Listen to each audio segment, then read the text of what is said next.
These are the movies that opened on May 10th, 1991. FX2 took the top spot, grossing $5 million on 1,500 screens. It's the follow-up to the popular thriller from 1986 about a special effects technician who gets involved with the mob. Some industry insiders were annoyed that the movie was giving away trade secrets. Certainly, that was part of its appeal. Brian Brown and Brian Dennehy reprised their roles from the original. The movie's director, Richard Franklin, also helmed another high-profile sequel years earlier with Psycho 2.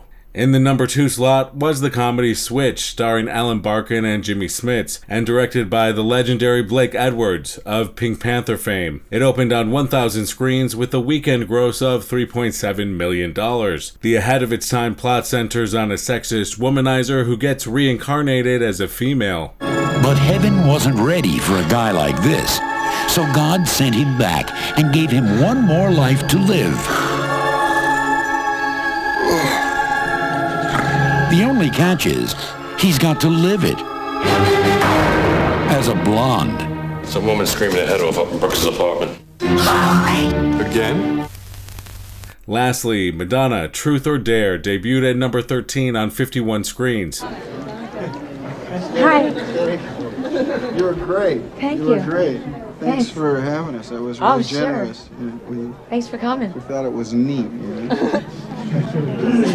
Neat?